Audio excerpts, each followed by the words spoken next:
Scandals, elections, crime, bringing the alternative perspective to your attention. This is Canadians versus the government.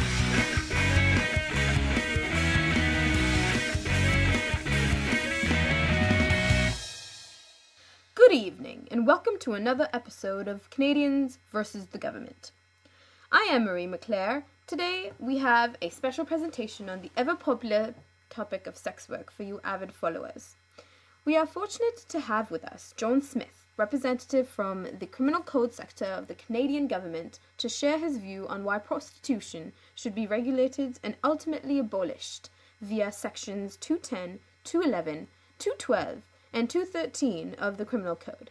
And Jane Patterson, a prominent sex worker activist located in downtown Toronto, who will counter this stance and share with us why it is important to decriminalize sex work for the betterment of the workers. We will start with a little background on sex work for those of you who aren't fully aware of the situation. Prostitution is legal in Canada, but is heavily restricted due to the sections 210 and 211, which prevents the establishment of brothels and bawdy houses where sexual services are provided. Section 212, which prohibits any third-party involvement such as managers or pimps. And lastly, 213 criminalizes any communication for the purposes of sex work in public. Let the debate begin. Prostitution is an objectionable social phenomenon, as it is a form of violence against women and degrades society as a whole. As a result, it must be abolished, and the procuring, communication, and bawdy house laws of the Criminal Code will help make that an eventual reality. This exact mentality is a major contributor in causing the sex work trade to be stigmatized. Sex work should be considered a labor, one similar to construction work, plumbing, road work, and so on, in which workers are voluntarily providing sexual services for economic purposes. Now, this may very well not be morally or ethically acceptable, nor may it be the path for everyone, but why should the government decide what people do with their bodies? The issue here is not whether or not this industry is marring society's reputation, but that these sex workers have the right to work in a safe environment, negotiate terms with clients, and have a source of protection, namely managers or brothels. Criminalizing the crucial acts required to effectively do business is contradictory on all levels. They might as well just revoke the law that makes prostitution legal. Evidently, whether or not these laws are in place, sexual services are inevitably going to be provided, so it is the matter of allowing the workers to practice safely or suffer horrific consequences. Now, referring to and likening prostitution to labor jobs such as construction work is yet again extremely demeaning. The latter jobs are respectable professions, which require a great deal of hard work and come with a high level of responsibility. Thus, the comparison is offensive. Many women are forced into this profession, either due to economic strain, lack of education, or exploitation, therefore making the choice of exchanging sexual services for money actually a forced decision. Prostitution is a trade and puts these women at high risk of sexual abuse and doesn't provide them with economic stability. Furthermore, it jeopardizes neighborhoods, and thus decriminalizing it will further worsen the problem, providing a free ticket for sex trafficking, exploitation of minors into the business, and more sexual violence.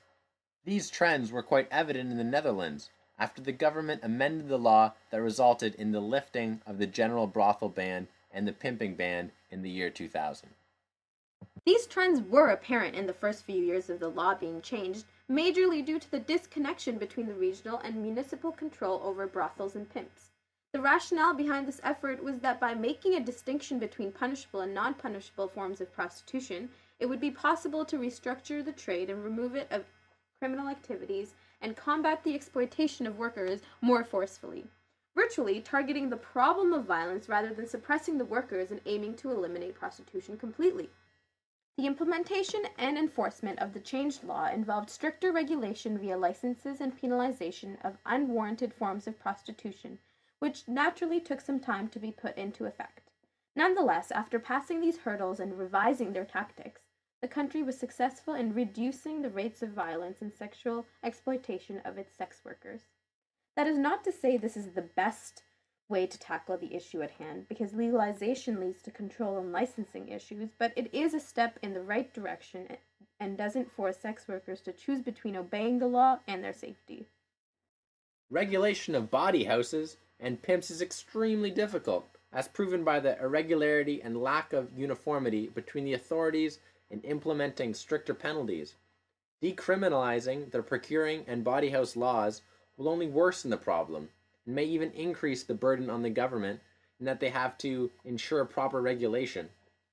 Keeping sex workers off the street and into indoor venues would definitely help solve the problem of degrading society's image. But how would it help the sex workers? Moving prostitution out of sight will do nothing more than conceal the abuse cases, and the abusers will go unidentified. As a result, most probably increasing the sexual assault, abuse, and murder rates.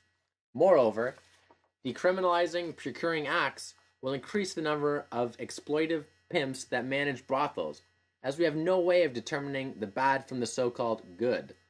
Consequently, the brothels that are meant to be a safe house for sex workers will be just as dangerous, if not more, as the current situation. There are both good and bad people in the world. Thus, solving this issue will not be a black or white answer. It will have to be dealt with solutions in the gray area, hence the need of strict law enforcement. Exploitative managers will need to be controlled by changing the procuring law to focus on penalizing the pimps rather than having no option of having managers. Managers are crucial, as they would be responsible for advertising, attracting, and negotiating with clients, and ensuring client-worker boundaries are followed, in turn increasing the safety and economic stability of the workers. Revoking the procuring law completely would not be a wise decision, but revising it would immensely help sex workers. In addition, criminalizing the communication of sexual services in public is also absurd, as it greatly diminishes potential clients and thus significant amounts of money that sex workers could be making, because they have to hurriedly negotiate prices. This lack of potential economic source prevents sex workers from being able to save up enough money and leave the business to pursue other dreams if they will. As well, terms of the specific services a worker is willing to provide could also be negotiated to ensure the safety of the worker if both the communicating and procuring laws were revoked and changed, respectively.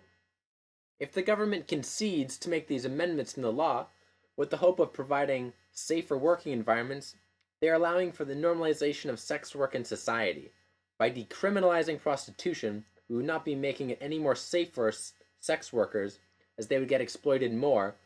It would instead open up the window for sex trafficking, use of minors for the purposes of performing sexual activities, and lastly, would not contribute in reducing the violence against women. We would be jeopardizing our neighborhoods, as it would increase the number of prostitutes working the streets and also giving more people the opportunity to go into this industry.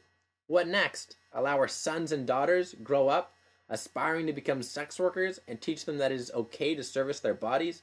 Absolutely not.